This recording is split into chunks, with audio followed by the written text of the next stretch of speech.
नमस्कार, मैं हूं संजय सिन्हा। आप देख रहे हैं खास बात इंडिया। खास बात इंडिया में आप सभी दर्शकों का बहुत बहुत स्वागत। যদি তোমার ডাক শুনে কেউ না আসে তবে একলা চলো রে। जी हाँ, मेरा इशारा कवि गुरु रविंद्रनाथ टैगोर की तरफ है। आज पूरे देश में कवि गुरु रविंद्रनाथ टैगोर की जयंती मनाई जा रही है। 159वीं जयंती पर बंगाल के भी कई हिस्सों में उन्हें याद किया गया, काफी श्रद्धा के साथ। आपको बता दूं कि कोरोना संकट के दौरान काफी धूमधाम से उनकी जयंती नहीं मनाई गई, लेकिन फिर भी लोगों ने उन्हें श्रद्धा के साथ याद किया। आइए देखते हैं एक प्रेजेंटेशन।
में न मजदूर का नामो निशा होता तो न ताजमहल होता न हवा महल होता।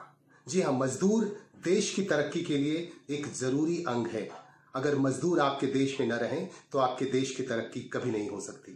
इसीलिए भारत की तरक्की में, भारत के निर्माण में मजदूरों का बहुत बड़ा हाथ है। लेकिन लॉकडाउन के दौर में मजदूरों को काफी मुसीबतें झेलनी पड़ती हैं। आज आपको बता दूं कि औरंगाबाद से हमारे पास जो खबर आ रही है कि यहाँ 14 मजदूरों की ट्रेन से कटकर मौत हो गई। हमें जो जानकारी मिल रही है कि जालन से भुसावल की तरफ कुछ मजदूर रेल की पटरियों के सहारे जा रहे थे। चूंकि सड़क मार्ग से अगर वह जाते तो वह पकड़ लिए जाते, लेकिन वो उन्होंने सहारा लिया रेल की पटरियों का। रेल की पटरियों पर चलते चलते वो काफी थक गए। थकने के बाद रेल की पटरियों के आसपास ही सारे मजदूर सो गए और उन्हें क्या पता था कि ये नींद उनकी आखिरी नींद होगी। एक मालगाड़ी तेज गति से आती हुई तमाम मजदूरों को रौंदती हुई निकल गई और 14 मजदूर मारे गए, जबकि 3 बच गए। 3 मजदूर जो पटरियों से थोड़ा अलग सो रहे थे वह बच गए। उन्होंने चालाकी से काम लिया और उनकी जान बच गई, लेकिन 14 मजदूरों की मौत हो गई। और इसके बाद आपको बता दूं कि 14 मजदूर और 3 और तमाम जो मजदूर थे वह मध्य प्रदेश के थे और अपने गृह राज्य मध्य प्रदेश की तरफ जा रहे थे। और ये खबर मिल रही है मध्य प्रदेश के मुख्यमंत्री शिवराज सिंह चौहान ने रेल मंत्री पीयूष गोयल से बात की और बात करने के बाद ये फैसला किया कि तमाम मृतकों के परिवारों को 5-5 लाख रुपए दिए जाएंगे। ऐसी जानकारी आ रही है। तो ये मजदूरों की आफत तो है ही। कोरोना संकट और लॉकडाउन की वजह से सबसे ज्यादा सफर कर रहे हैं मजदूर और गरीब तबके के लोग। और इधर बंगाल से हमारे पास खबर आ रही है कि बंगाल में पश्चिम बर्दवान और बांकुड़ा के बॉर्डर तले एक एरिया पड़ता है मेजिया के पास तकरीबन 700 मजदूर आंदोलनरत हैं, धरने पर हैं। प्रशासन इन्हें आगे जाने नहीं दे रहा है। ये तमाम लोग पुरुलिया जिले के रहने वाले, तमाम प्रवासी मजदूर पुरुलिया जिले के रहने वाले हैं और यहाँ बंगाल में मजदूरी करते थे और मजदूरी के बाद पश्चिम बर्दवान जिले में मजदूरी करने के बाद ये पुरुलिया जाना चाहते थे, लेकिन इन्हें ब्रिज की तरफ पढ़ने नहीं दिया जा रहा है। यहाँ एक ब्रिज है, आपको बता दूं कि बांकुड़ा और पश्चिम बर्दवान के बीच जो पुरुलिया से जोड़ने वाली एक ब्रिज है, उस ब्रिज के सहारे ही ये पुरुलिया जा पाएंगे, लेकिन प्रशासन इन्हें जाने की इजाजत नहीं दे रहा है। लिहाजा ये तमाम लोग धरने पर बैठे हुए हैं। आइए हम आपको दिखाते हैं कि ये लोग किस तरह से धरना प्रदर्शन कर रहे हैं और किस तरह से आगे जाने की जिद कर रहे हैं। इनका कहना है कि न इनके पास खाने के पैसे हैं, न किराए के पैसे हैं और इनका वहां जाना जरूरी है। चूंकि इन लोगों का कहना है कि ये वहां पे क्वारंटाइन में भी रह लेंगे, लेकिन इनका वतन जाने दिया जाए।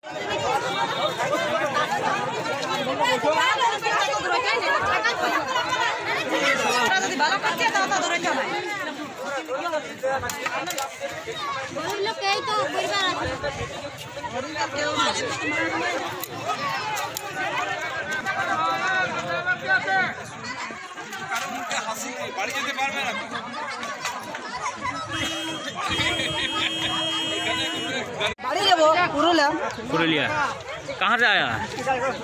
आसनसोल रानीगंज। इधर कहाँ किधर जाएगा? इधर गांव जाएगा। तो क्या हो, जाने में क्या सुविधा हो रहा है? जाने का सुविधा होगा, वो पुलिस डंडा लेके मार रहा हम लोग का। क्या नाम हुआ आपका? जाने का देता नहीं। नाम की? नाम नेपाल।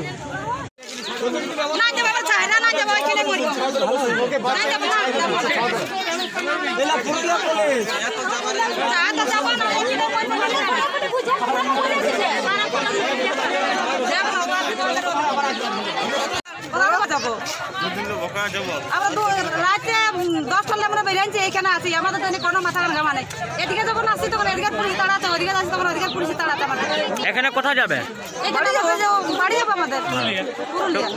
যেতে এখানে গাড়ি নাই আমাদের খাবার। কি নাম? আমার নাম সরস্বতী।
তো 500 লোককে পাঠানো হলো, তোমরা ওদিকে যাও,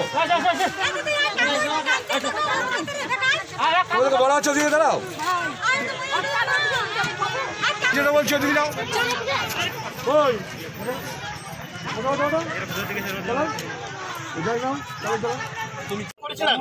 জামুরিয়া থানার দায়িত্ব হচ্ছে, 4টি ইটভাটা আছে, থানার আন্ডারে ইটভাটা আছে, সেগুলাকে মেডিকেল করাবে, লোকগুলাকে মেডিকেল করাবে সরকারের পারমিশন নিয়ে গাড়ি অ্যারেঞ্জমেন্ট করবে, গাড়ি করে যাবে। আমাদের থানা যে সমস্যা আমরা সমাধান করতে পারবো। আমাদের প্রত্যেকটা লেবারকে পাঠানো যায়, ভাটার লেবার।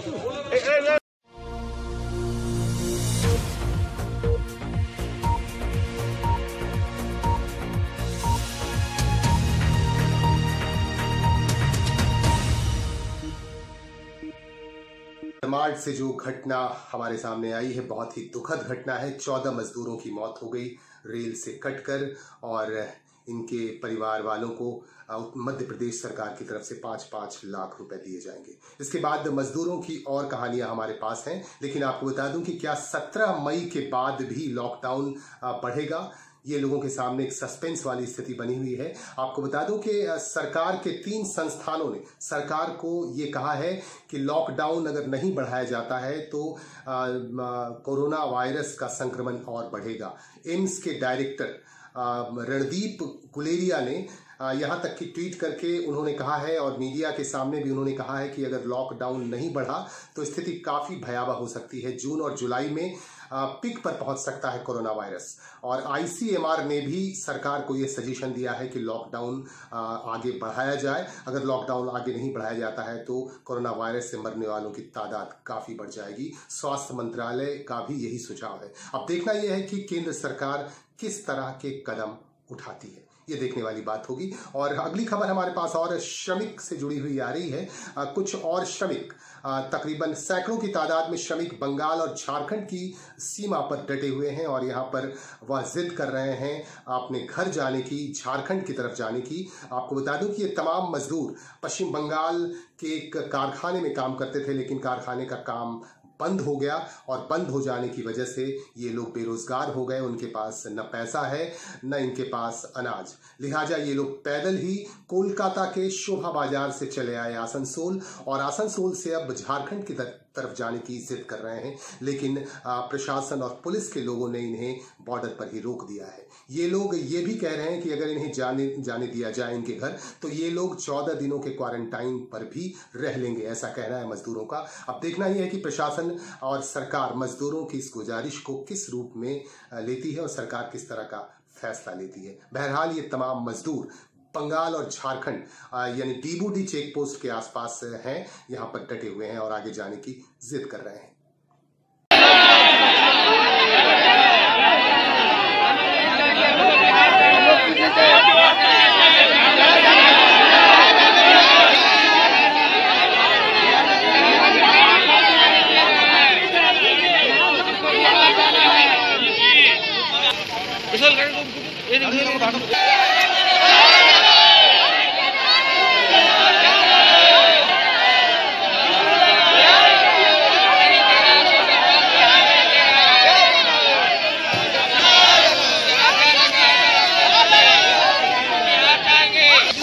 नहीं यहाँ पर व्यवस्था भी है सर, 3 रोज से यहाँ पर भूखा मर रहे हैं।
हो गया 8 दिन से हम लोग खाया नहीं, कुछ मिलना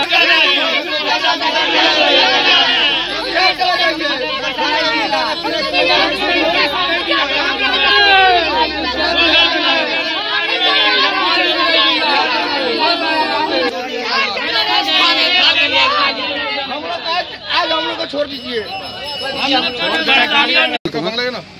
এদিকে আছেন হেঁটে সাইকেলে হেঁটে হেঁটে এসছি এখানে যা করলে প্রশাসন যেতে দিচ্ছে না, বলছে এখানে যেতে দিব না, পরে অর্ডার নেব, তারপরে আমি যাব।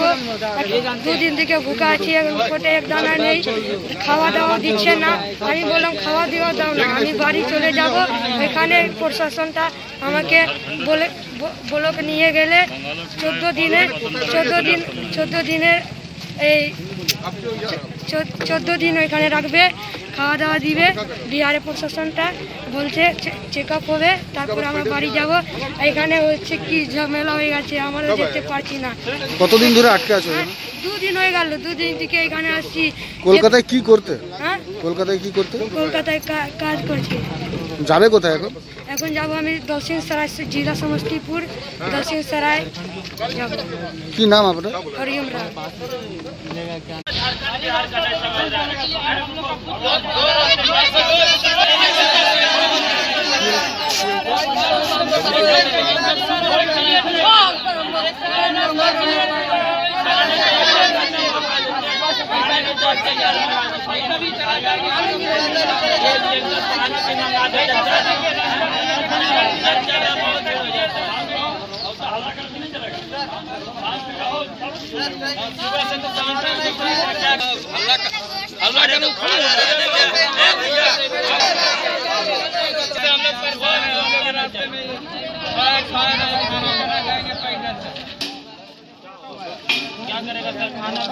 থেকে আসছেন? এই আমাদের এসছি কলকাতার শোভা বাজার দিয়ে এসছি। ওখানে কি কাজ করতেন? হ্যাঁ, ওখানে কাজ করতাম। ওইখানে মালিক সরিয়ে দিয়েছে, এবার তো গাড়ি ফাড়ি চলছে না। এবার যা পয়সা ছিল ওরা খাওয়া দাওয়া করে শেষ হয়েছে। এবার আমরা ওখান কলকাতা দিয়ে হেডে হেডে আমরা আসছি। এবার দু দিন লেগে গেল হেডে হেডে। এবার এখানে 2 দিন দিয়ে ফেসে যাচ্ছি। কোথায় ফেসে আছেন? বর্ডারের কাছে আটকে দিয়েছে। কি বলছে প্রশাসন? প্রশাসন বলছে কি বাল যেতে দিব না, যে উপরে দিয়ে যত পর্যন্ত অর্ডার না আসে তত পর্যন্ত আপনাদেরকে যেতে দিব না। কোথায় বাড়ি আপনার? আমার বাড়ি হয়েছে বিহার। কি চাইছেন এখন? আমরা চাইছি কি আমরা যে বাড়ি চলে গেলে আমার নিজের যে এলাকায় ব্লকে ওইখানে আমরা চেক আপ করিয়ে নিব। হতে পারে যে আমরা 14 দিন থেকে যাব। কি নাম আপনার? আমার নাম আছে বিকি কুমার।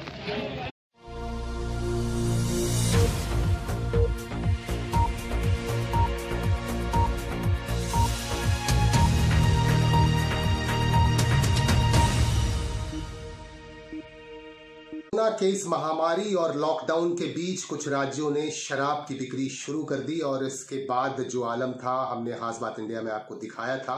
पहले दिन से ही शराब की दुकानों पर काफी भीड़ इकट्ठी होनी शुरू हो गई और लोगों ने तमाम नियम कानूनों को ताक पर रख दिया, जिसकी वजह से महामारी के बढ़ने की आशंका बढ़ती गई। और इसके बाद एक याचिका दायर कर दी गई सुप्रीम कोर्ट में और ये कहा गया कि शराब की जो बिक्री है उस पर रोक लगा दिया जाए लॉकडाउन तक। लेकिन सुप्रीम कोर्ट ने इस याचिका को खारिज कर दिया। सुप्रीम कोर्ट का यह कहना है कि इस पर रोक नहीं लगाया जा सकता, लेकिन होम डिलीवरी पर सबको विचार करना चाहिए। हर राज्यों को होम डिलीवरी पर विचार करना चाहिए। अगर शराब की जरूरत जिसे है उसे उसके घर तक शराब पहुंचा दिया जाए और ऐसी सलाह दी है सुप्रीम कोर्ट ने। और आगे आपको बता दूं कि हमारे पास एक खबर आ रही है कि दिल्ली में आज राहुल गांधी ने एक संवाददाता सम्मेलन किया, एक ऑनलाइन प्रेस मीट की। उन्होंने संवाददाताओं से बातचीत की, विभिन्न मीडिया के लोगों ने उनसे बातचीत की और विभिन्न तरह के प्रश्न भी किए। उनसे जो प्रश्न किए गए उसके जवाब राहुल गांधी ने दिया। कांग्रेस के नेता राहुल गांधी ने तमाम प्रश्नों के जवाब दिए। आपको हम दिखाएंगे। जो कुछ लोगों ने, कुछ पत्रकारों ने केंद्र सरकार जो फेलियर हो रही है कई मोर्चों पर उसके बारे में भी पूछा।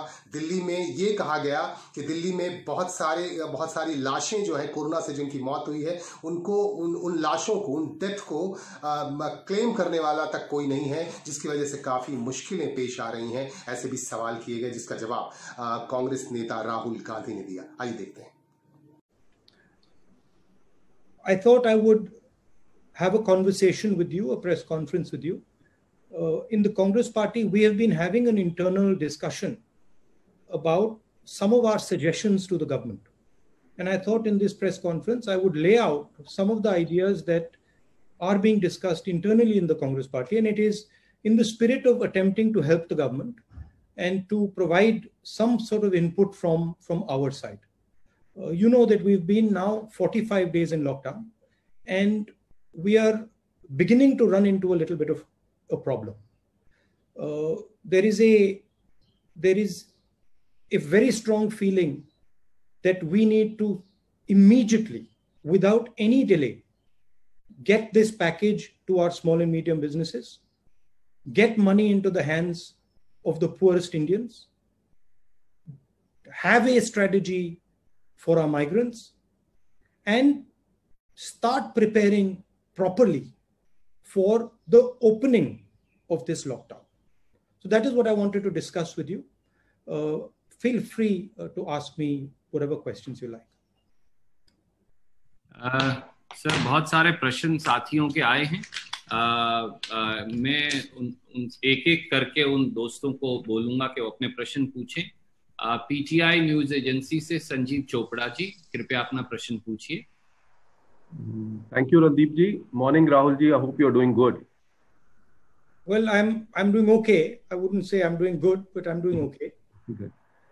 Rahul ji, we are in the middle of lockdown 3, and various experts across the world, including the AIIMS director here, have said that the peak will come sometime in June and July.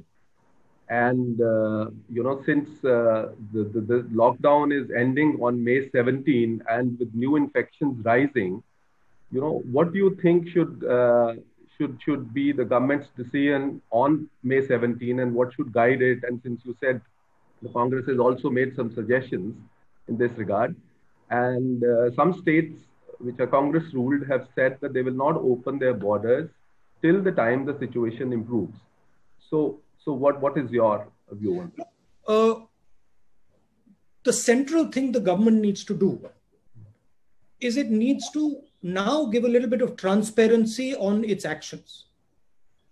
We need to understand when they open, what is the criteria for that opening? So what are the boxes that they want ticked off before they actually start to open? Number one. And I think it's important that the government tells the people of India that these are the criteria that we're going to be using. And if these criteria are met, then we are going to open. Second, we simply cannot continue without providing support to the people who are suffering as a result of this lockdown. And the thing that is most important to understand that the lockdown is not simply a switching on a key and getting rid of the lockdown. Lockdown requires a number of things to happen. It requires a psychological change. Currently, the disease in India is seen as a very, very dangerous disease. And it is true. The disease is dangerous for certain groups of people. It is absolutely dangerous for older people. It is absolutely dangerous for people with diabetes, heart disease, hypertension, chronic infection, lung infection. But other than that, it is not a dangerous disease. So we are going to have to make a psychological change in the mind of our people. Currently, the people are very scared of the disease. The government, if it wants to open up, it has to turn this fear into a sense of confidence. Otherwise, you can open up and people won't go out. Finally, I'd like to say that the opening up is a transition. It's not an on-off switch, it is a transition. And you have to have a strategy for opening up. And this is what I said in my last press conference. And also I mentioned to the Prime Minister in my letter that please, this is not an on-off switch. This is a massive transition that is required. It will require coordination between state government, central government, DM, everybody. And most important, the people of India. That is the challenge in front of the government now. And let me tell you, it's not a trivial thing. It is a serious challenge, and I would request the government that they view state governments as partners. They view district magistrates as their partners, and that they do not centralize the decision making. Thank you. Thank you, Rahulji. The next question comes from Siddharth of ANI. Also, I will request Rajdeep Saradesai ji to also ask his questions since they seem to be related. Siddharth ji, first you go ahead. Since you are younger, let's give you the opportunity first. Now, how come you're giving younger people opportunity first?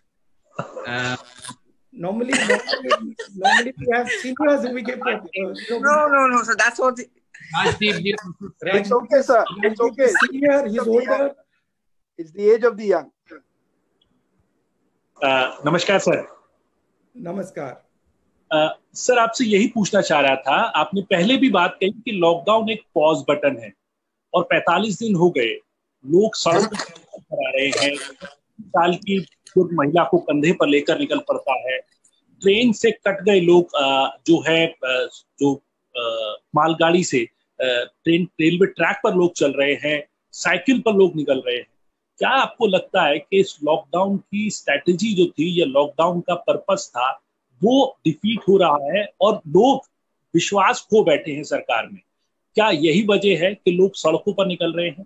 पहला सवाल मेरा. दूसरा सवाल ये कि आपने एक series शुरू करी है जहां पे आप तमाम एक्सपर्ट से बात कर रहे हैं, उसका पर्पस क्या आप रखने वाले हैं और किस तरीके से उसको जो सजेशंस या जो फीडबैक आपको मिल रहा है उसको क्या रखें?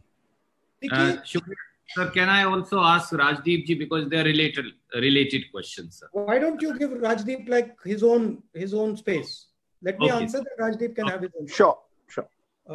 देखिए, ये क्रिटिसाइज करने का टाइम नहीं है और मैं क्रिटिसाइज नहीं करूंगा.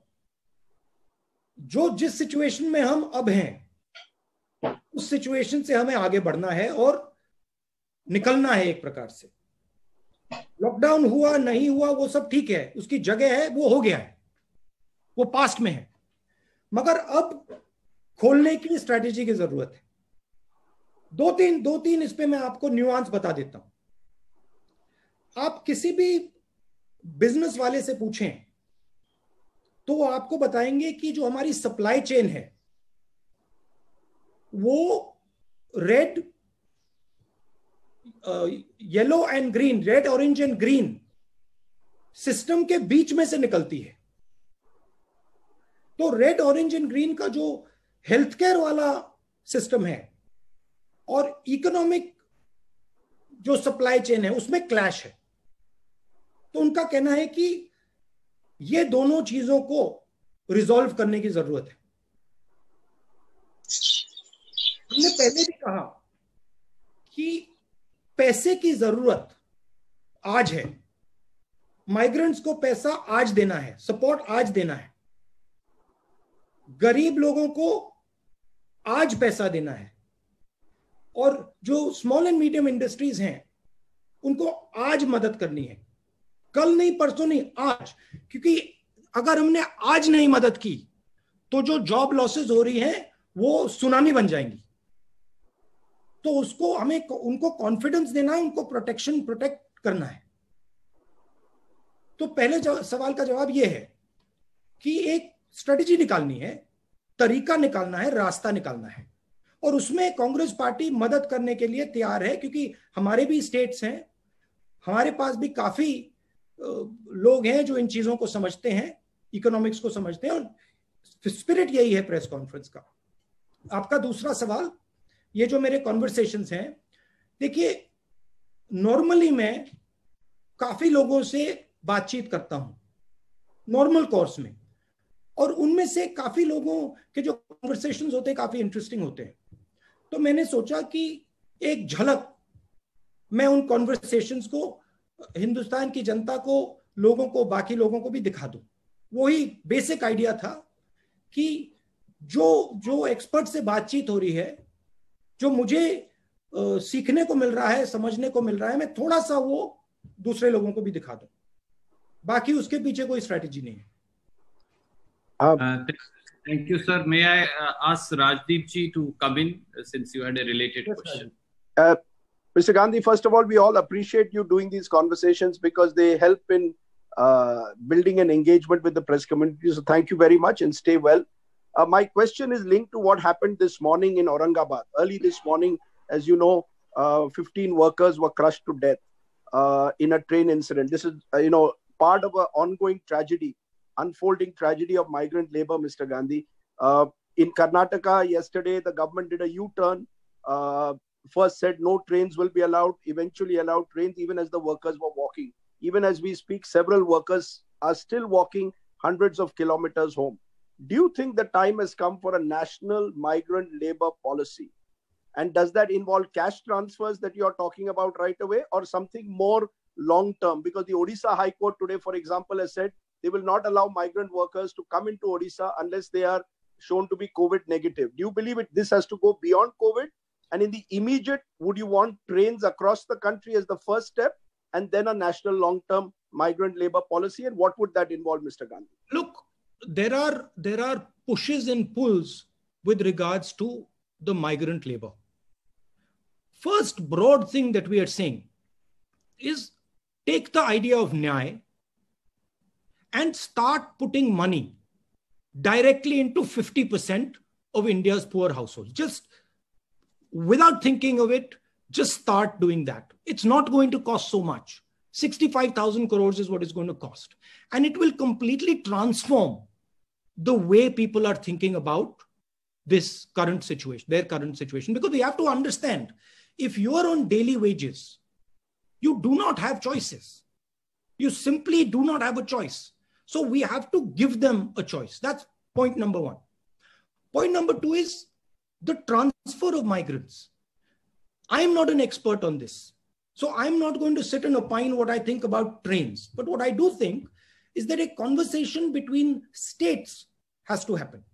And these decisions have to be made with empathy towards migrants, with thinking about their rights, so not crushing their rights, but they have to happen between states, and the center has to oversee them. The pain has to be reduced, absolutely. So you're saying the minimum income right away, Mr. Gandhi? Am I correct? I'm saying that we are in an emergency. We require absolutely the idea of Nike. Call it whatever you want. Call it something else. Call it Pradhan Mantri Yojana, whatever you want to do.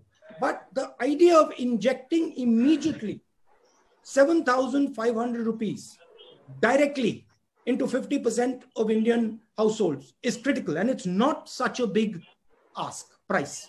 Second, the idea that we can simply let our job creators drown. This is not feasible. We have to protect them. We have to make sure that we give them a wage protection scheme, 1 lakh crore wage protection scheme, and 1 lakh crore credit guarantee scheme to MSMEs. And then we have to give them 6-month interest subsidy. So we have to build a wall for them so that they can fight what is coming. We have to give them we have to build a financial support behind them. Look, it is pretty clear that a lot of these companies are going to go down.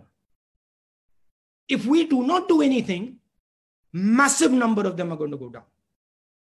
So we have to ensure that we build a wall and we protect as many of them as possible. Now, there's another thing here, which is something important. That when we think about India's business system, we cannot simply say MSMEs and not big business, because there is a link between big business and MSMEs. Most of the stuff the MSMEs supply goes to big business. So if your big business isn't firing, your MSMEs can't fire. So there has to be a view where we are thinking systemically, where we are working to start the economy, where we are certainly giving much more benefit to the small and medium industry, but we're also keeping in mind that there is a link between large business and small and medium business. And if we suddenly say, okay, only SMM, only small business is going to be helped and big business is going to be left to its own devices, we'll actually harm small business as well. Thing to understand in this current situation is everything is connected. And if you want to start the engine, you cannot think of starting just one part of the engine. You've got to start the whole engine. That is why creating demand, putting money into the system, putting money into poor people's hands, helping small and medium businesses, making sure you're protecting some of the larger players. These are all things that are interlinked if you want to start the economy. Thank you, sir. May I go back to the news agency IANS? Yes. Mr. Please go ahead. From IANS. It's almost 45 days into the lockdown. Does it surprise you that there is no sign of much talk about fiscal stimulus package? Congress party and Sonia Gandhi have given suggestions so many times to the government. In fact, Congress president has written many letters and asking for a special package. We haven't still heard from the government anything about fiscal deficit, fiscal assistance package. Why is it necessary? The assistance is necessary. Why? No, sorry, you're saying the assistance is necessary. Why? Why is it necessary? Why is it essential to announce it soon? Because the Indian economy stopped. Because businesses are collapsing. And you need to create demand immediately. You need to get the system started. Otherwise, we'll have a catastrophe. Right? Now, I understand that there is a view in the government that if we move too fast and we spend too much money, we might end up getting a downgrade, and we might end up creating problems with the rupee. But my sense is that you've got to take that risk. You have to move aggressively now. Because if you do not control and defend the foundation of our economy, downgrade and all will not matter anymore. Thank you, sir. India is all about domestic consumption. We have to start domestic consumption. We have to start the engine. And I'm sorry to say, we're losing time. And the more time we lose, the worse the impact is going to be. But why do you think that government is delaying it? I said to you that there is a sense in the government that creating a large deficit will create problems externally as far as the rupee is concerned, and as far as downgrading of our country is concerned. But I think the government needs to stop worrying about that and move quickly to protect the heart of our economy. Thank you, sir. From PTI भाषा, अनवर जी कृपया अपना सवाल पूछिए। Sir नमस्कार। Sir आप बार बार जो है decentralisation की बात कर रहे हैं, उस संदर्भ में आपको क्या लगता है जो केंद्र सरकार का रुख रहा है अब तक राज्यों के प्रति, उसे आप कैसे देखते हैं? और जो प्रधानमंत्री की एक कोट अनकोट स्ट्रांग लीडर की जो छवि है, उसका संकट के इस समय कितना फायदा और कितना नुकसान हुआ है आपके नजरिए में? Thank you sir. देखिए, फ्रैंकली अगर आप मुझे पूछें, देखिए प्राइम मिनिस्टर की स्टाइल है और वो उसकी जगह है, वो उनका तरीका है, उनका स्टाइल है। मगर ऐसी घटना में मुझे एक स्ट्रांग लीडर के बजाय बहुत सारे स्ट्रांग चीफ मिनिस्टर, एक स्ट्रांग प्राइम मिनिस्टर और बहुत सारे स्ट्रांग डीएम्स, बहुत सारे स्ट्रांग कलेक्टर्स चाहिए। मुझे चाहिए कि हम बीमारी को लोकल लेवल पे ही निपटा दें। हर लेवल पे बीमारी के सामने एक स्ट्रांग हिंदुस्तानी लीडर खड़ा हो, चाहे वो डीएम हो, चाहे वो किसान हो। मगर मैं उनकी स्टाइल है, वो अलग है, वो ठीक है। मैं आपको छोटा सा उदाहरण देता हूं। ये जो जोन्स बने हैं, रेड, ऑरेंज, ग्रीन, ये नेशनल लेवल से बने हैं। ये जोन्स स्टेट लेवल पे बनने चाहिए। हमारे स्टेट के चीफ मिनिस्टर्स हमें कह रहे हैं कि नेशनल लेवल पे जो रेड जोन है वो एक्चुअली ग्रीन जोन है, और जो ग्रीन जोन है वो एक्चुअली रेड जोन है। तो इंफॉर्मेशन स्टेट लेवल लीडर्स के पास है। तो जरूरी है कि जो हमारे जोन्स बन रहे हैं, छोटा सा उदाहरण दिया है, जो हमारे जोन्स बन रहे हैं वो एक्चुअली डीएम और चीफ मिनिस्टर के बेसिस पे बनने चाहिए। डीएम के पास इंफॉर्मेशन है, चीफ मिनिस्टर के पास इंफॉर्मेशन है, दिल्ली में ये इंफॉर्मेशन नहीं है। छोटा सा उदाहरण दिया। Thank you, sir. So may I request now Rajasthan Patrika? They have a question on, I think, farmers and agriculture. Shadab जी कृपया अपना सवाल पूछिए। नमस्कार साहब। कहाँ है? नमस्कार, पूछिए। पीएम किसान सम्मान निधि योजना को लेकर 8 करोड़ किसानों के खाते में पैसा डालने की प्रधानमंत्री नरेंद्र मोदी जी ने 23 मार्च को घोषणा की थी। इसके बावजूद एक तिहाई किसानों के खातों में चौथी किस्त की राशि का भुगतान नहीं किया गया है। आपको क्या लगता है इसका क्या कारण हो सकता है? अब इसके बाद इसका मैं कैसे जवाब दूंगा, ये तो आपको सरकार से पूछना पड़ेगा। मगर मेरा कहना है कि जो मैंने राजदीप से कहा कि एकदम डायरेक्ट न्याय का जो आइडिया है उसको आप चालू कीजिए, बिना एक सेकंड जाया करे उसको कर दीजिए। क्यों नहीं किया है, स्पेकुलेशन हो सकता है। मैंने थोड़ा आपको अभी बताया कि सरकार को डर है कि डाउनग्रेडिंग हो जाएगी, उससे ज्यादा मैं नहीं बोल सकता हूं। Thank you, sir. May I request Ashish from ABP to ask his question? Ashish, ABP. Can you hear me, Randeep ji? Yes, please. Go ahead. Thank you, Randeep ji. Namaskar. Ashish ji. Sir, here this side, if you can see me. I'm raising my hand. You don't know which side you are on my screen. Yes, of course. I'm just, if you can figure me out, I have my hands raised here. Okay, got you. How are you, sir? I'm well. Sir, मेरा सवाल है कि आपने जैसे कहा एकदम शुरुआत में कि आपने भी आपके यहाँ इंटरनल डिस्कशंस चल रहे हैं। मैं जानना चाहता हूँ सर, जो डीप फाइनेंशियल क्राइसिस से हम गुजर रहे हैं अभी, उसको लेकर के आपने अपने जो कांग्रेस रूल्ड स्टेट्स के चीफ मिनिस्टर्स हैं उनको क्या सुझाव दिया है ताकि इससे हम बाहर निकल सके? क्योंकि सीमिंगली हम देख रहे हैं बीजेपी रूल्ड स्टेट के चीफ मिनिस्टर से बहुत ज्यादा इसको लेकर के कुछ सुना नहीं है। तो इस डिस्ट्रेस से डील करने के लिए कांग्रेस रूल्ड स्टेट्स को आपने क्या सजेशन दिया? Because you have been talking to so many economic experts. Sir एक just let me add one more thing.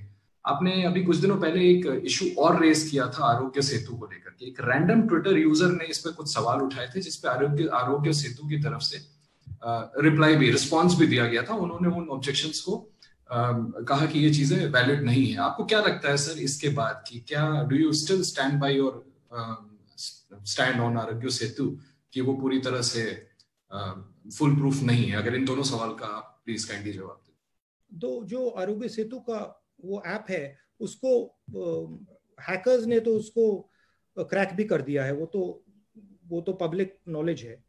मगर मेरी मेन इशू उसमें ये है कि आप उसको ओपन सोर्स करिए।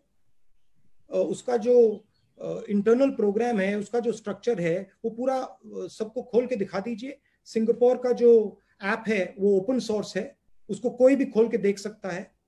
तो मेरा कहना है कि आप ट्रांसपेरेंसी लाइए, कंफर्ट दीजिए लोगों को, और फिर आप ट्रांसपेरेंसी लाएंगे और कंफर्ट देंगे तो फिर आप ऐप चलाना चाहते हैं चला सकते हैं।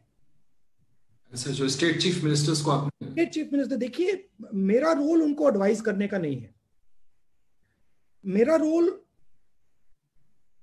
जो हमारे 3 चीफ मिनिस्टर्स हैं, मनमोहन सिंह जी कांग्रेस प्रेसिडेंट, हम सब कुछ ही दिन पहले हमने एक डिस्कशन किया और उस डिस्कशन में जनरली जो हमारे पंजाब, राजस्थान, पौंडीचेरी में जो छत्तीसगढ़ में जो सिचुएशन है उसके बारे में उन्होंने हमें ब्रीफ किया। उनका कहना था कि लड़ने के लिए डिसेंट्रलाइजेशन की जरूरत है, और उनका कहना था कि जो सरकार, सेंट्रल गवर्नमेंट से जो उनको पैसा मिलना चाहिए वो उनको मिल नहीं रहा है, तो उनको बोरो करने की जरूरत, बोरो करना पड़ रहा है, उससे उनको काफी मुश्किल हो रही है। ये बेसिक उनकी पोजीशन थी। और फिर अलग अलग स्टेट्स में अलग अलग इश्यूज थे। पंजाब में इशू था कि जो मैंने सप्लाई चेन की बात की कि अगर आपने मेन सप्लाई चेन की जगह रेड कर दिया तो फिर मतलब वहां पे इकोनॉमी शुरू ही नहीं हो सकती। सर मतलब छत्तीसगढ़ में के स्टेट्स कैसे निकले, ये क्या सुझाव दिया आपने? क्या आप अपना अगला सवाल, 2 सवाल आप पूछ चुके हैं? नहीं, मैं देखिए, हमने उनसे कहा कि आप इंफॉर्मेशन लेके, डिस्ट्रिक्ट लेवल से इंफॉर्मेशन लेके डिस्कस करके इंडिविजुअल स्टेट की आप स्ट्रेटेजी बनाइए। अगर इनपुट की जरूरत है तो हम पीरियोडिकली जो हमारे चीफ मिनिस्टर्स हैं उनको एक साथ बैठाकर डिस्कशन करके हम असिस्ट कर सकते हैं। बट हमने कोई ऊपर से फोर्सिबली कोई सजेशन नहीं दिया है। Thank you sir. Can I go to Mausami from Aaj Tak? मौसमी जी अपना सवाल पूछिए प्लीज। वेयर आर यू मौसमी? राहुल जी नमस्कार, आपको आवाज मिल रही है मेरी? हाँ, आप कहाँ हैं?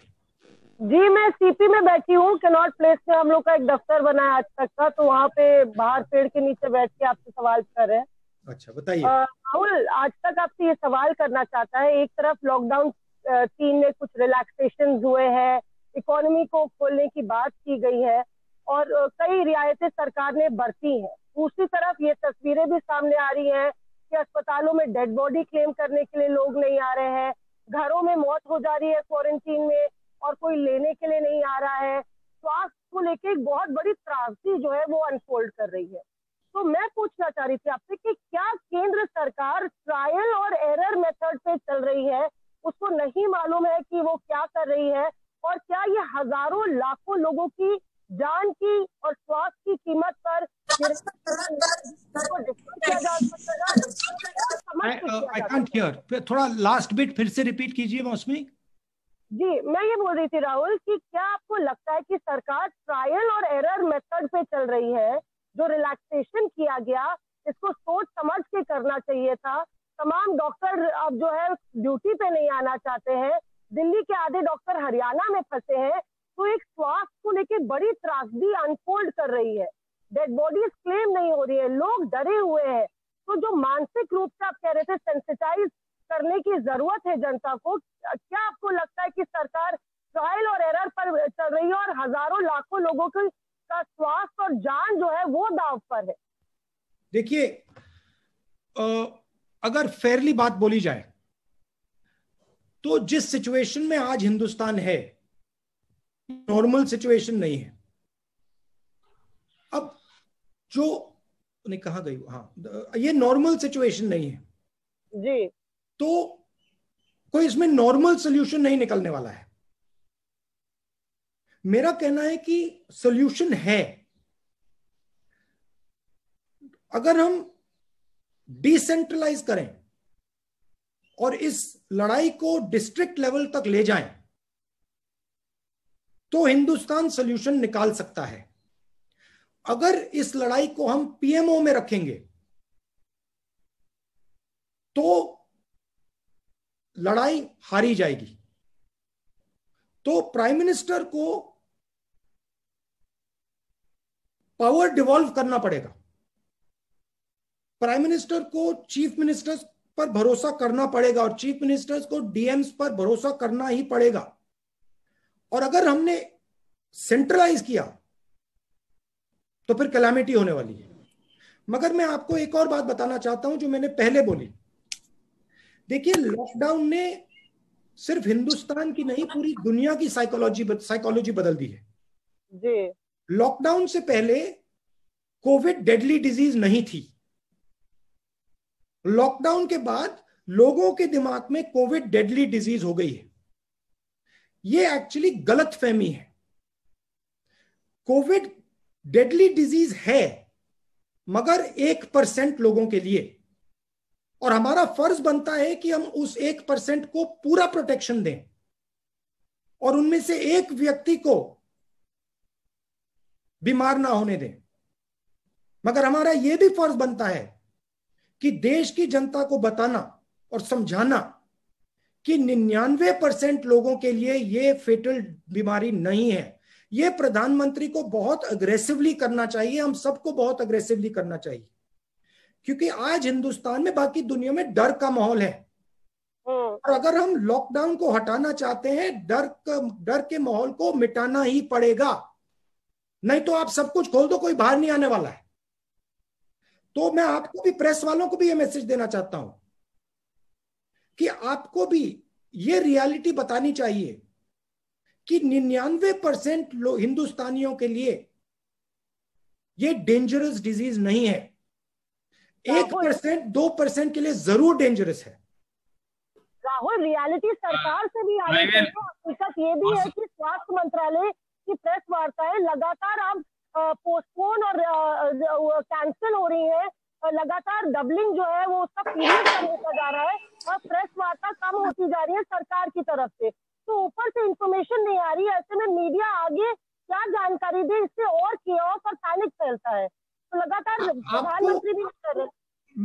मैं आपको अपनी साइड से बता देता हूं, फिर आप शायद माने ना माने।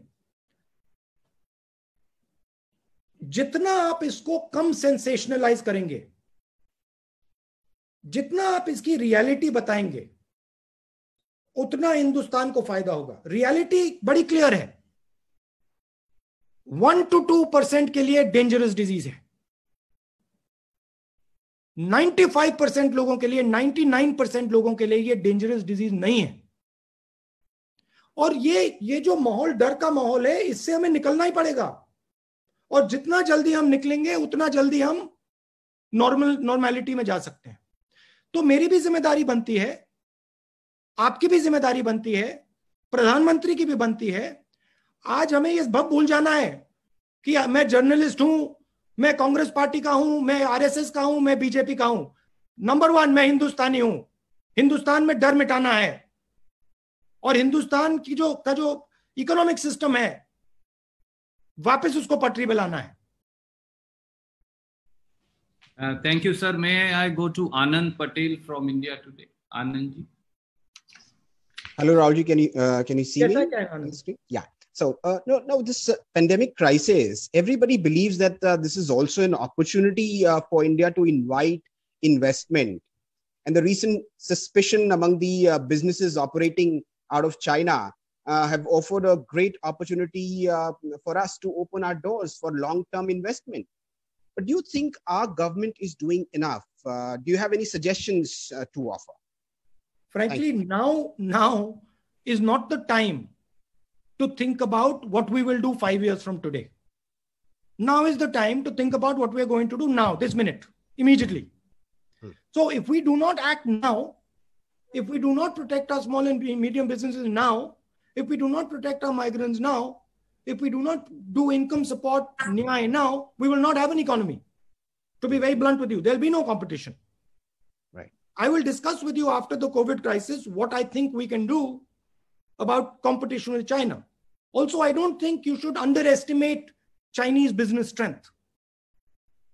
There is a very strong foundation there, but we have also a very strong foundation. But let us not discuss what can be discussed 5 months from now.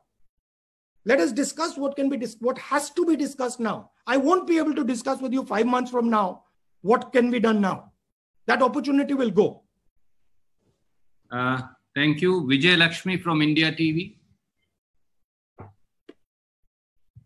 Am I audible? Yeah. Yes, you are audible. Hi, कैसे हैं राहुल जी? नमस्कार. I'm okay. How are you? I'm good.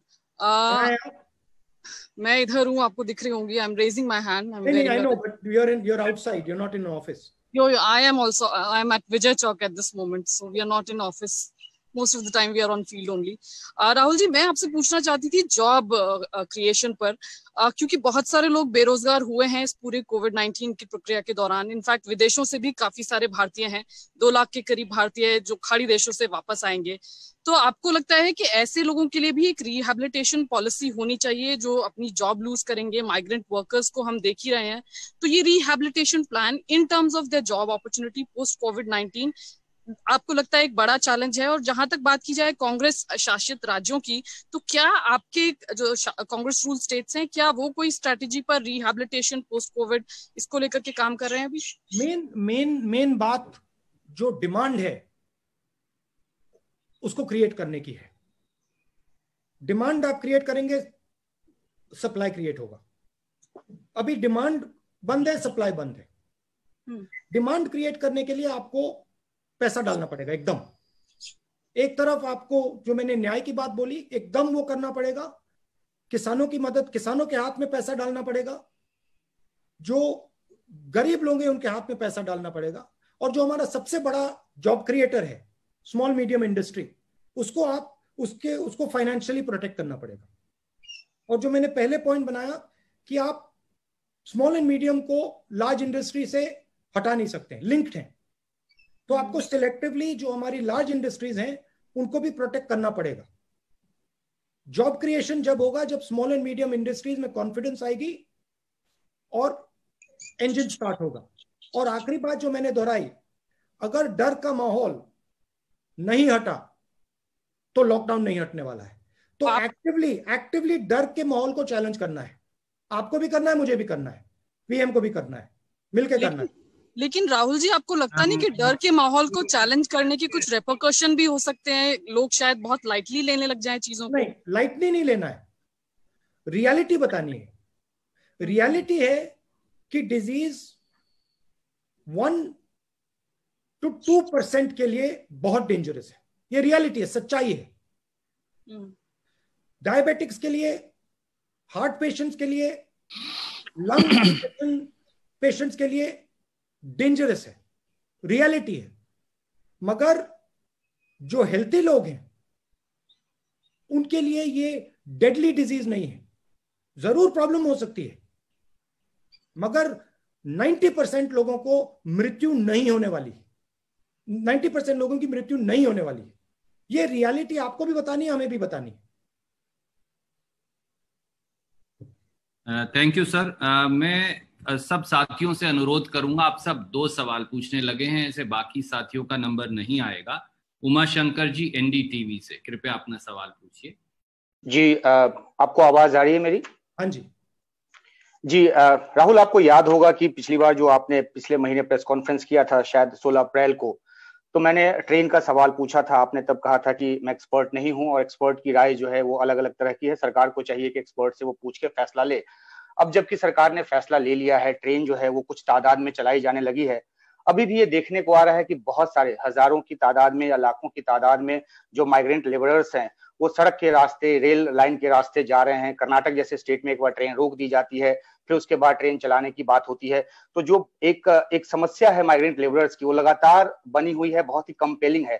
तो क्या आप सरकार को ये सुझाव देंगे कि जब ट्रेन चलाने का फैसला कर लिया है तो इसको थोड़ा ज्यादा तेज करे, तमाम मेडिकल प्रोटोकॉल को साथ रखते हुए, ताकि ये जो आवाजाही का जो काम है वो जल्दी पूरा किया जा सके और दूसरी चीजों पर कंसंट्रेट किया जा सके? कांग्रेस प्रेसिडेंट ने जो रेलवे फेयर की बात उठाई वो बिल्कुल मुझे लगी बिल्कुल सही थी, कंपैशनेट थी। अच्छी बात बोली कांग्रेस प्रेसिडेंट ने। देखिए, सेफली करना चाहिए। आप जितना भी टेस्ट कराना चाहते हैं कराइए, मगर जो माइग्रेंट लेबर का जो हक है, जो राइट है, वो उसको मिलनी चाहिए। रिस्क लिए मत कीजिए, बिना टेस्ट मत कीजिए, मगर टेस्ट किए सेफली जरूर माइग्रेंट को अपने घर वापस भेजना चाहिए। Thank you sir. न्यूज 18 से अरुण कुमार सिंह जी। न्यूज 18 से अरुण कुमार सिंह। या बताइए जी। राहुल जी, आपको मेरी आवाज आ रही है? हाँ जी। अच्छा, सवाल आपसे मेरा ये है कि हेलो, बोलिए बोलिए, सुनाई दे रहा है। कल मैं एम्स के जो डायरेक्टर हैं डॉक्टर रणदीप गुलेरिया, उनके साथ इंटरव्यू कर रहा था। उन्होंने कहा कि तमाम स्टडीज हुई हैं जिससे ये साबित होता है और जिससे इस बात के आसार हैं कि जो पीक सीजन है कोविड-19 का हिंदुस्तान में वो जून और जुलाई में आने वाला है। यानी अभी वर्स्ट आना बाकी है, अभी जो चल रहा है वो तो कुछ भी नहीं है। तो मेरा सवाल ये है कि भारत सरकार के कार्यों को आप नजदीक से देख रहे हैं, प्रेस कॉन्फ्रेंस कर रहे हैं, आपको लगता है कि भारत सरकार तैयार है? और दूसरी बात जो है कि माइग्रेंट लेबरर्स लाखों की संख्या में फंसे हुए हैं। आपकी पार्टी के ही लोग आरोप लगा रहे हैं कि हमने 5 ट्रेन, स्पेशल ट्रेन मांगी, हमको 2 मिल रही है, 3 मिल रही है, ट्रेन नहीं मिल रही। हम किराया देने को तैयार हैं लेकिन हमको ट्रेन मिल ही नहीं रही है। इन दोनों मुद्दों पर आपकी राय जानना चाहता हूँ। सरकार जनरली माइग्रेंट लेबर्स को रिस्ट्रिक्ट करना चाह रही है, और मैंने वो अभी पहले जवाब दिया कि उस प्रकार से रिस्ट्रिक्ट नहीं करना चाहिए। टेस्टिंग होनी चाहिए, और जो उनका हक है, अगर वो घर वापस जाना चाहते हैं तो अलाउ कर देना चाहिए। आपने पीक की बात बोली। एम्स के डायरेक्टर कह रहे हैं कि जून में होगा, जुलाई में होगा। फ्रैंकली अगर आप मुझसे पूछें, मुझे लगता है कि उसके बाद भी हो सकता है। मैं एक्सपर्ट नहीं हूं, मगर मुझे लगता है कि जो हमारी सिचुएशन है, पीक और देर में भी आ सकती है। मगर जून में आए, जुलाई में आए, सितंबर में आए, जब भी आए, हमें जो हमारा लॉकडाउन है उससे ट्रांजिशन तो करना है। किस प्रकार से करना है वो सरकार को जल्दी से जल्दी डिसाइड करके इंप्लीमेंट कर देना चाहिए। फिलहाल जो तैयारी मैंने पूछा, आप तो तैयारियां भी देख रहे हैं, आप फैसले देख रहे हैं। आपकी पार्टी, रणदीप जी, नहीं बोलने दीजिए। रणदीप जी बोलिए अरुण। मैं ये पूछ रहा था कि जो आप आर्थिक पैकेज की मांग कर रहे थे आपके मुख्यमंत्री, वो पैकेज आपको अभी मिला नहीं। आपके ही मुख्यमंत्री कह रहे हैं कि प्रधानमंत्री की तरफ से एक शब्द उस पर नहीं आ रहा है। वो कह रहे हैं हम तो 1,70,000 करोड़ दे दिए। तो मैं ये जानना चाहता हूँ जी। हाँ नहीं, हमारे चीफ मिनिस्टर्स से क्लियर हमें इनपुट मिल रहा है कि जो पैसा उन्हें मिलना चाहिए वो दिल्ली की सरकार नहीं दे रही है। हमारा इंफॉर्मेशन है कि यही फीलिंग बीजेपी के चीफ मिनिस्टर्स को भी है। हमने इनफॉर्मली पता लगाया है, उनके स्टेट्स में भी ये फीलिंग है कि स्टेट्स को यूनिवर्सली पैसा नहीं दिया जा रहा है। ये रियलिटी है। Thank you sir. Sir Raman from News 24। Raman ji News 24 से वॉइस नहीं आ रही रमन। रमन अनम्यूट करिए अपने आप। Can I ask? Please wait Pallavi. Raman from News 24 please. Rahul ji, आप अपनी जनसभा में लोकसभा चुनाव के दौरान हमने देखा कि आपने कहा कि यहाँ पे 2 इंडिया है, 2 भारत, एक अमीर भारत है, एक गरीब भारत है।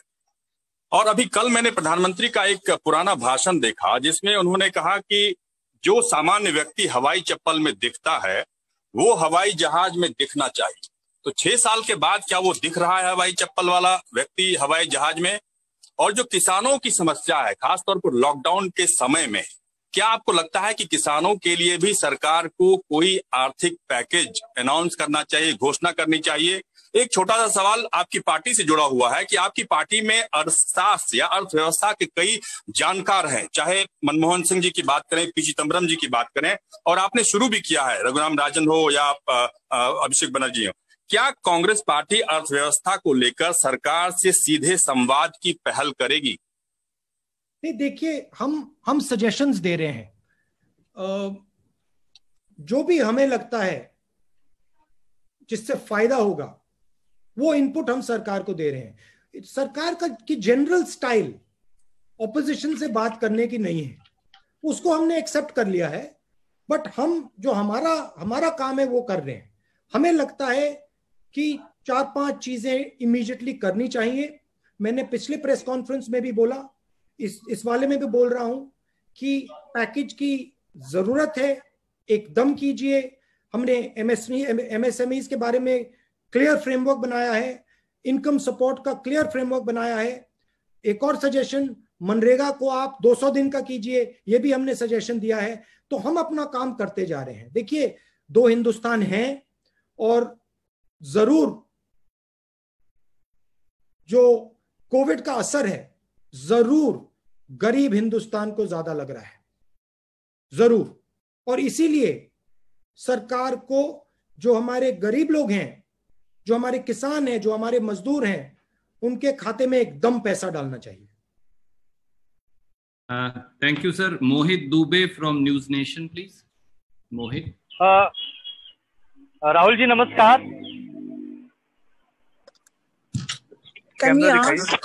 राहुल जी नमस्कार। एक second Mohit Dubey News Nation से बोल रहा हूँ। नमस्कार मोहित जी। मेरा सवाल ये है कि लगातार अर्थव्यवस्था को लेकर आप चर्चा भी कर रहे हैं और अर्थव्यवस्था को पटरी पे लाना बहुत जरूरी है। प्रधानमंत्री नरेंद्र मोदी खासतौर पर पीएम केयर फंड में पैसा इकट्ठा हो रहा है, बड़े बड़े सेलिब्रिटीज ने पैसा दिया है, आम लोगों ने पैसा उसमें दिया है। उसमें कितना पैसा अब तक खर्च हुआ? क्या कांग्रेस पार्टी इसकी डिमांड करती है, पूछेगी कि कितना पैसा इकट्ठा हुआ, कितना खर्च हुआ? और एक और सवाल छोटा सा इससे जुड़ा हुआ है कि लगातार आप लोग जो कह रहे हैं कि जो रेलवे का किराया है उसको लेकर आपकी जो संगठन है राज्यों की, वो लोगों की मदद कर रही है, चाहे अमेठी की बात हो, उत्तर प्रदेश की बात हो या दूसरे राज्यों की बात हो। लेकिन सरकार का कहना है और भारतीय जनता पार्टी का कहना है कि कांग्रेस राजनीति कर रही है, वो मदद नहीं कर रही है। नहीं देखिए, ये आप मेरा प्रेस कॉन्फ्रेंस देखिए, इसमें मैंने कोई राजनीतिक आक्रमण नहीं किया। मैंने कोई आपने मुझसे पूछा, आपने मुझे बहुत सारी अपॉर्चुनिटीज दी, मैंने एक भी अपॉर्चुनिटी नहीं ली, क्योंकि मैं जानता हूं और समझता हूं कि ये टाइम नहीं है। ये टाइम मदद का है। फ्रैंकली बताऊं, हिंदुस्तान की जनता को दर्द हो रहा है, हमें उनके साथ खड़ा होना है, वो काम हम कर रहे हैं। आपका दूसरा सवाल क्या था? वो पीएम फंड, देखिए जो मैंने कोविड ऐप के बारे में बोला वही पीएम फंड के बारे में बोल रहा हूं। उसकी ऑडिटिंग होनी चाहिए, क्लियर होना चाहिए किसने पैसा दिया, कितना पैसा दिया और किसको दिया। आप क्लियर कर दीजिए, ऑडिट कर दीजिए, कोई प्रॉब्लम नहीं। Thank you, sir. Can I quickly go to Pallavi from CNN? Hi, Rahul. Rahul, can you hear me? Yes, yeah. Pallavi. I'm in blue. Okay. I hope you're Pallavi, fine. Have you lost weight? I hope I have. Thank you. You've lost weight, huh? Thank you so much. Okay. Rahul, I'm just going back to what Captain Amrinder Singh said a few days back. He said people sitting in Delhi cannot decide what the zones are, cannot dictate the policy. So 2 quick questions over here. One, do you think there's a complete centralization as far as the policies and lockdowns are being decided? That's one. Second, Uttar Pradesh followed by Madhya Pradesh is coming out with these ordinances on labor laws, which means most of the labor's rights will be taken away because there's this worry that they're going back home and we don't have enough people to do work. So your quick reactions on these two. Centralization, you think? And second, of course, on the labor. One is the truth is that people are very scared. And it is the right of people to be scared. If somebody is scared of a situation, you cannot just say, I'm not going to care about that. So reducing the fear that is rampant is critical. It is very, very important. And it is the right of workers, right of every Indian, to go where he wants, go back home. And it is the duty of the government not to bully them, but to make it easy for them as long as safety is maintained to go back home. I think that is important. Amrinder Singh ji is very concerned because some of the zones that they have made red are actually not red. And some of the zones that they have made green are actually red. Because the information at the center is wrong. So he's actually worried about that. Because when you are centralizing the decision on the zones, you're making mistakes. And then that is helping spread the disease. That is why it is very, very important that the zones are decided by the districts and by the chief ministers. So you think the states are not being taken on board? The center is deciding everything? Randeep जी, बिलाल बोल रहा हूँ, मेरा भी एक सवाल है sir. एक second Pallavi, the list is being compiled at the center and told to the states. This is a very serious problem. The list needs to be created by the state. PMs need to say, the disease is in a dangerous place. I want to make it a red zone. And then the chief minister has to decide that. It cannot be decided top down. It is actually taking us backwards in the fight. Randeep ji, सवाल मेरे। Sir, can we go to Sanjay Mishra from Dainik Jagran? He's been waiting for some time. Yeah.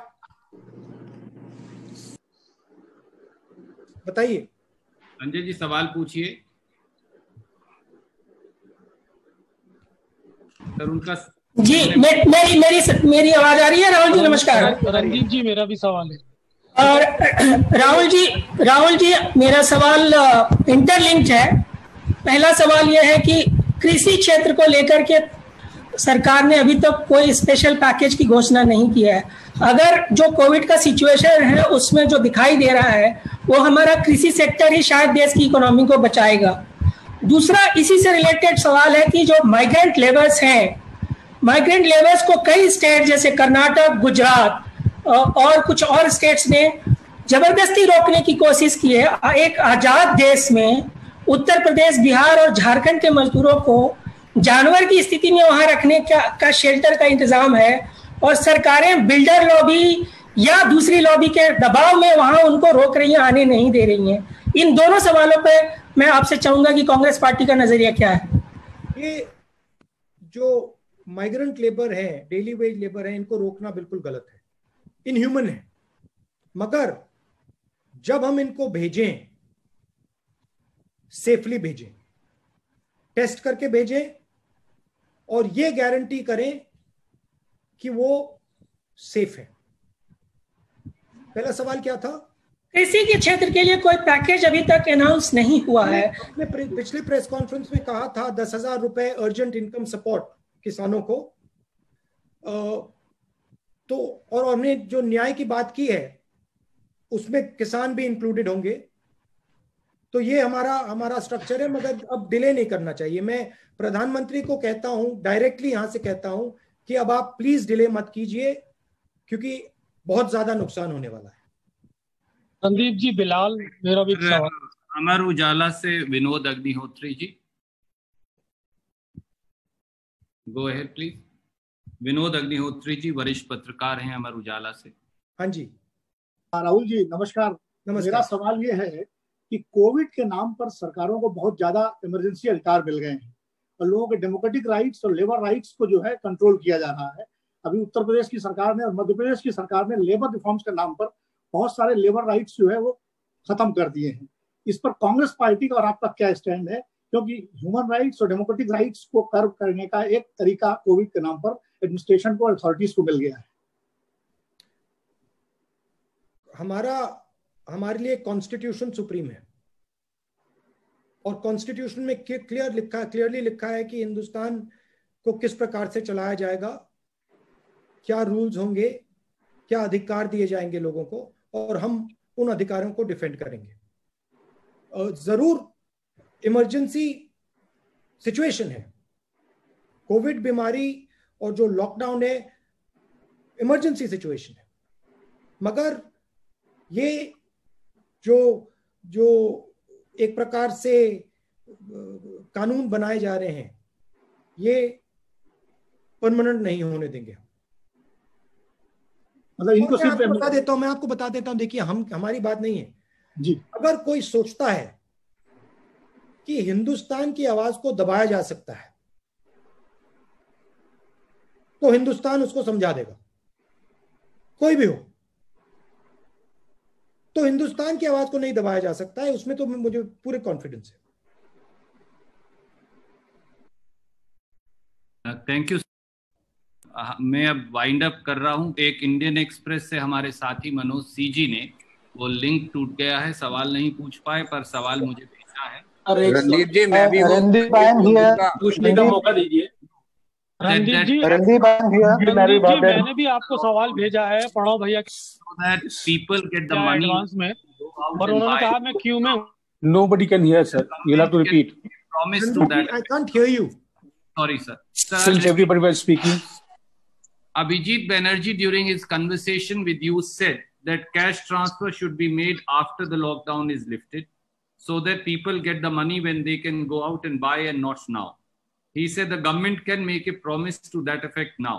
Do you agree, or does the Congress feel cash transfer should be made now?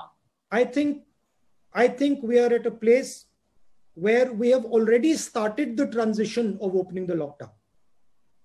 What Mr. Banerjee was saying was the moment the transition to a non-lockdown state begins, you have to start giving the money. And I think that process should start immediately. According to the government's own admission that we are beginning to loosen the lockdown. Thank you, sir.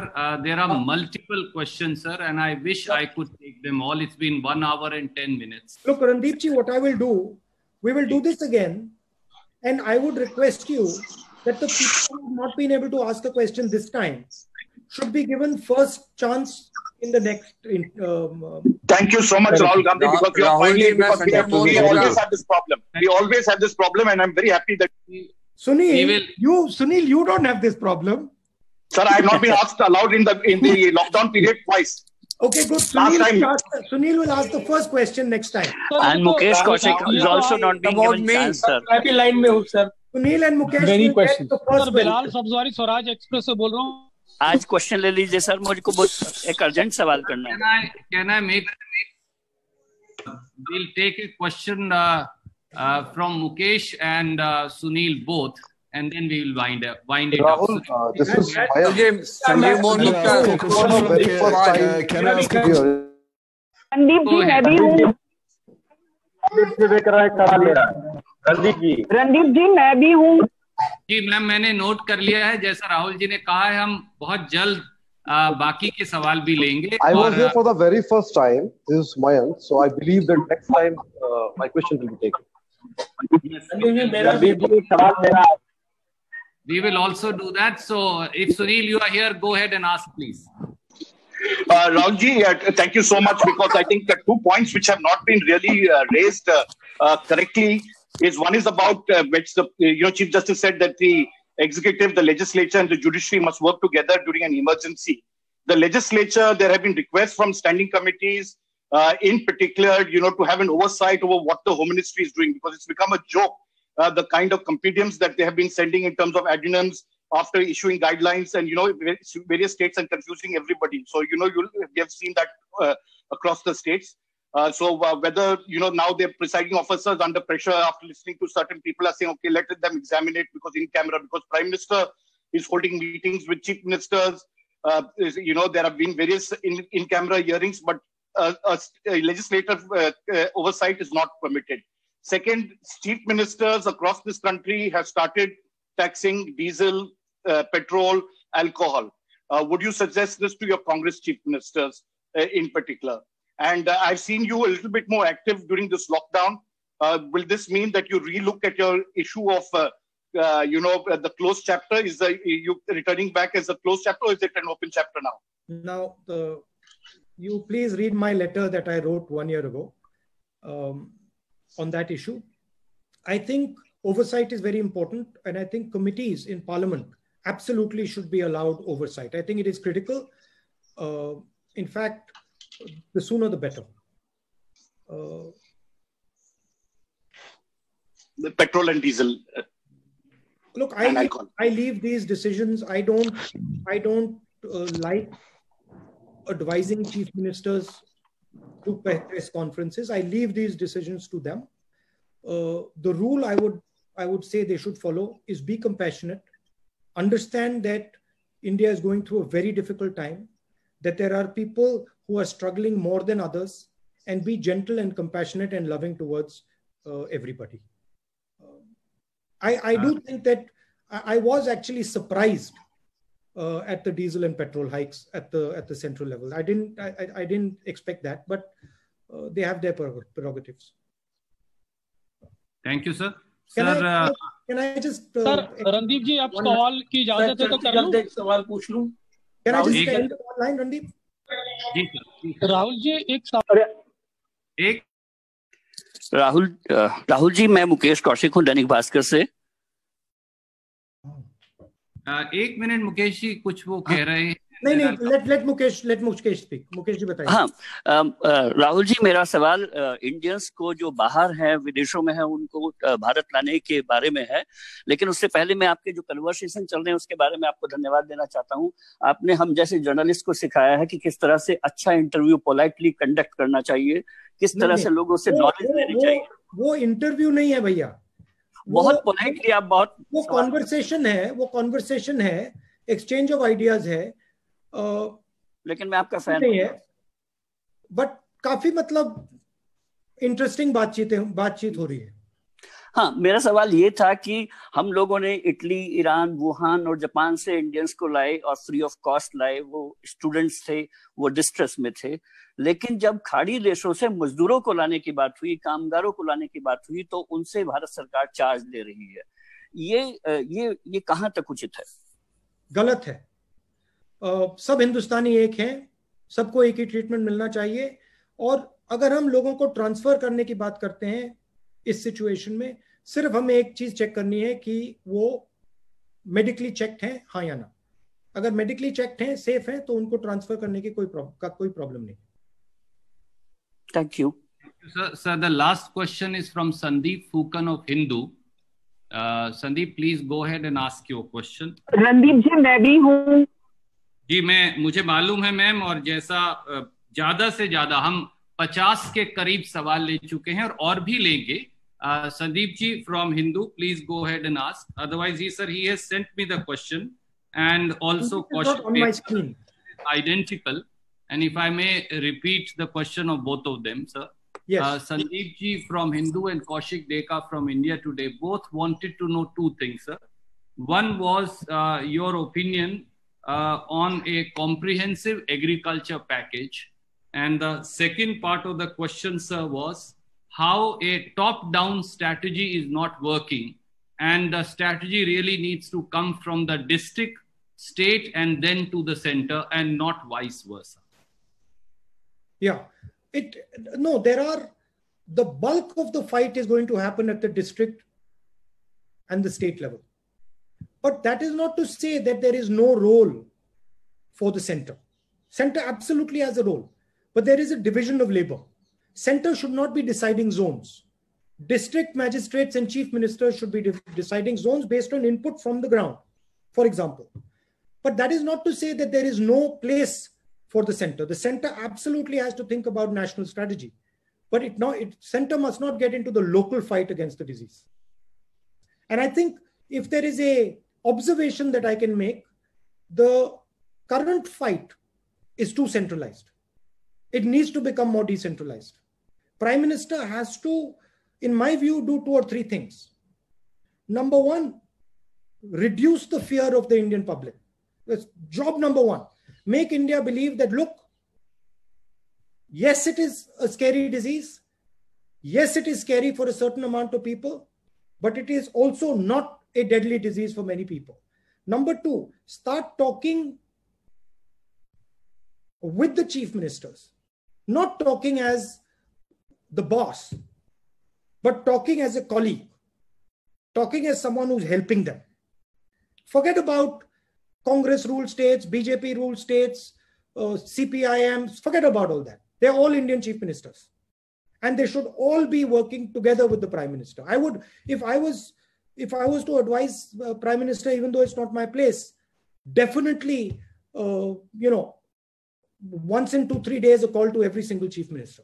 That would be very important. And a partnership type of call. Thank you.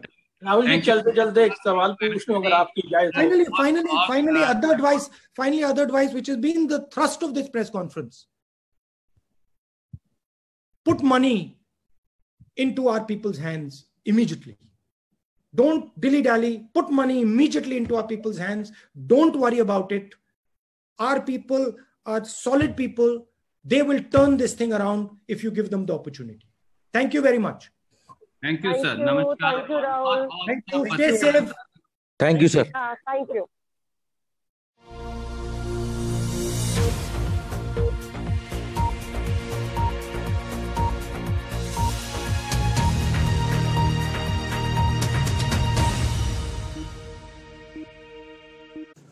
मित्रों, हमारे पास अगली खबर उत्तर प्रदेश से. उत्तर प्रदेश के मुख्यमंत्री योगी आदित्यनाथ ने घोषणा की है कि यूपी के श्रम अध्यादेश में 3 सालों की छूट दी गई है.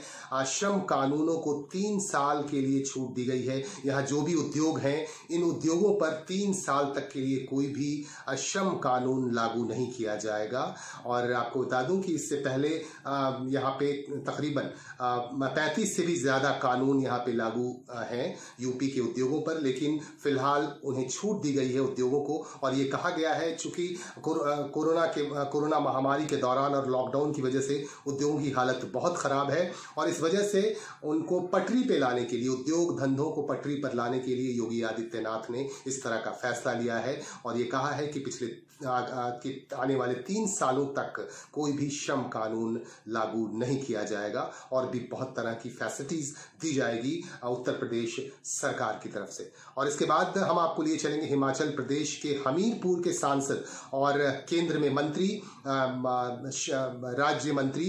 केंद्रीय राज्य मंत्री अनुराग ठाकुर के पास. अनुराग ठाकुर ने भी ये घोषणा की है. उन्होंने संवाददाताओं को कहा है, ANI न्यूज एजेंसी के थ्रू ये बताया है मीडिया को कि सारे लोगों को नियम कानूनों को मानना पड़ेगा और लाइफ स्टाइल में बदलाव लाने की कोशिश करनी होगी, ऐसा कहा है अनुराग ठाकुर ने. आइए देखते हैं. लेकिन पिछले 2 दिनों में कुछ केसेस बढ़े हैं, जैसे लोग बाहर से वापस आए.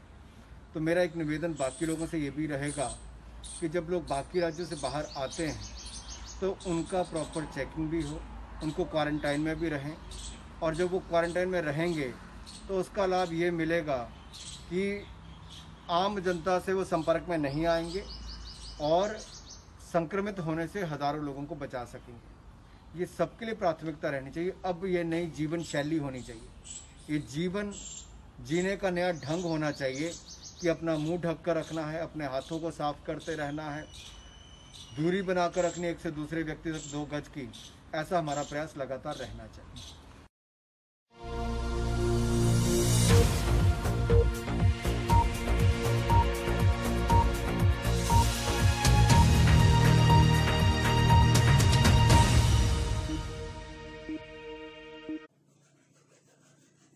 मित्रों, पश्चिम बंगाल से भी कोरोना वायरस पॉजिटिव की खबरें लगातार हमें मिल रही हैं। आपको ये जानकारी दे दूं कि कोलकाता स्थित इंडियन म्यूजियम में कार्यरत एक सीआईएसएफ के जवान को कोरोना पॉजिटिव हो गया, जिसकी वजह से उनकी मौत हो गई। Kolkata medical college and hospital में उन्हें दाखिल कराया गया था, जहां उनकी मौत हो गई। 50 वर्षीय सीआईएसएफ के जवान को अचानक खांसी उठने लगी और बुखार हो गया। उसके बाद उन्हें Kolkata medical college and hospital में दाखिल कराया गया, जहां 50 वर्षीय इस सीआईएसएफ जवान की मौत हो गई और उनके परिवार वालों को भी क्वारंटाइन के लिए भेज दिया गया है और पूरे म्यूजियम को सैनिटाइज करवाया जा रहा है राज्य सरकार की तरफ से।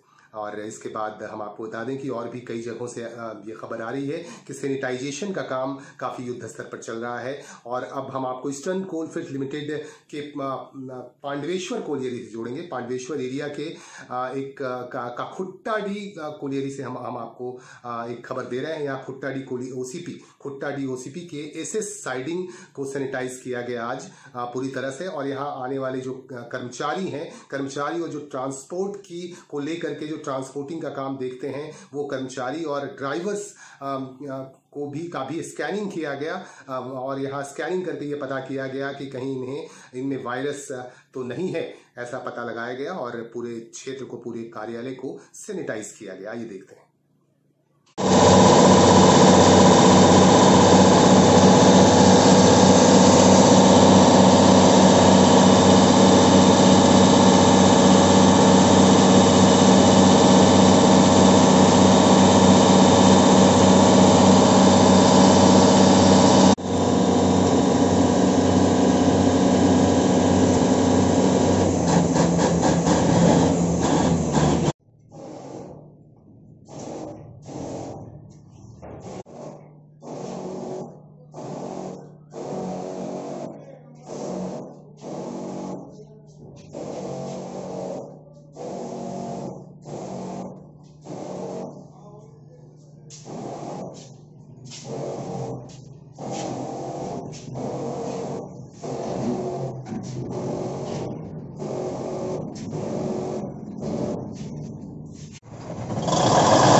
कोलकाता नगर निगम के मेयर फिरहाद हाकिम का कार्यकाल समाप्त हो जाने के बाद उन्हें राज्य सरकार की तरफ से, राज्य की मुख्यमंत्री ममता बनर्जी की तरफ से उन्हें प्रशासक नियुक्त कर दिया गया, जिसकी खिलाफत होने लगी। और यहाँ के गवर्नर जो हैं धनखड़, उन्होंने भी इसका विरोध किया और भारतीय जनता पार्टी के नेताओं ने भी विरोध शुरू कर दिया। और भारतीय जनता पार्टी के नेताओं का कहना है कि ये पूरी तरह से असंवैधानिक है। और आपको बता दूं कि इसको लेकर एक याचिका भी कोलकाता हाई कोर्ट में दाखिल कर दी गई और आखिरकार हाई कोर्ट ने ये फैसला दिया कि यहाँ प्रशासनाधिकारी की नियुक्ति न होकर 1 महीने तक के लिए हम लोगों को इंतजार करना चाहिए और 1 महीने तक केयर टेकर बोर्ड का गठन करना चाहिए। और उसके बाद कोरोना वायरस महामारी अगर कम हो जाती है तो फिर हाई कोर्ट इस मामले में महत्वपूर्ण फैसला सुनाएगा, ऐसा कहा है कोलकाता हाई कोर्ट ने। और इसके बाद हम आपको लिए चलेंगे बंगाल के आसनसोल में। आसनसोल में कवि गुरु रविंद्रनाथ टैगोर की 159वीं जयंती मनाई गई। यहाँ पे रविंद्रनाथ टैगोर की प्रतिमा पर माल्यार्पण किया गया। स्थानीय मेयर जितेंद्र तिवारी और उनके तमाम सहयोगी इस मौके पर मौजूद थे। एमएमआईसी मेयर परिषद के तमाम सदस्यगण, पार्षद इस मौके पर मौजूद थे और इन तमाम लोगों की मौजूदगी में कवि गुरु रविंद्रनाथ टैगोर को याद किया गया और उनकी प्रतिमा पर माल्यार्पण किया गया।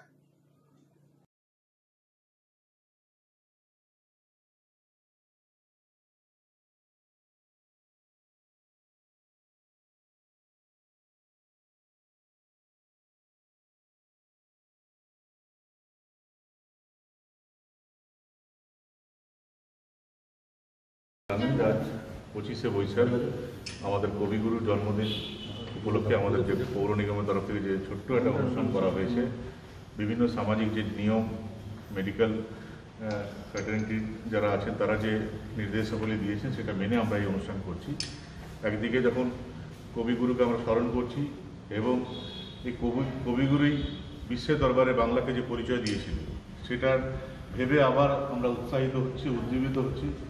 ঠিক অন্যদিকে এটা আমাদের কাছে খুবই পেইনফুল যে এত সহজ সরলভাবে আজকে আমাদের এই অনুষ্ঠান করতে হলো, কেন আজকের দিন সমস্ত বাংলার মানুষ একটা বর্ণাঢ্য অনুষ্ঠানের মাধ্যমে এই দিনটি আমরা উদযাপিত করতাম, অতীতে করে এসেছি এবং এবছর আমরা এটা থেকে বঞ্চিত থাকলাম।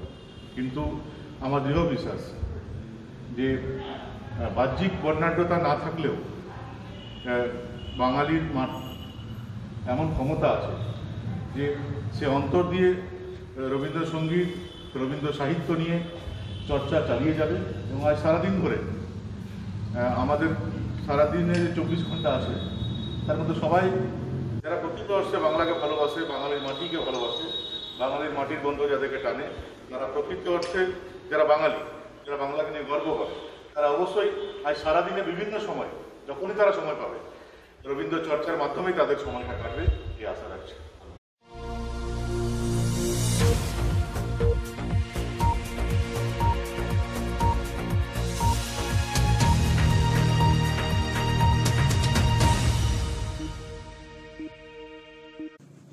मित्रों, हमारे पास पंजाब से खबर आ रही है कि पंजाब के नवा गांव के निकट एक गांव है। उस गांव में एक भारतीय वायुसेना का एक लड़ाकू विमान क्षतिग्रस्त हो गया और गिर पड़ा।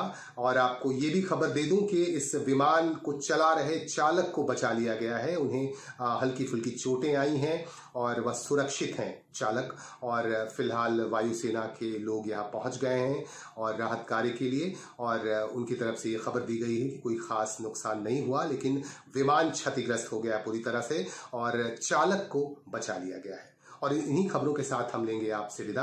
आप कोरोना के इस महामारी के दौरान आप भी रहें सतर्क और सावधान, मास्क का प्रयोग करें और सोशल डिस्टेंस का पालन जरूर करें। जय हिंद, जय भारत, नमस्कार।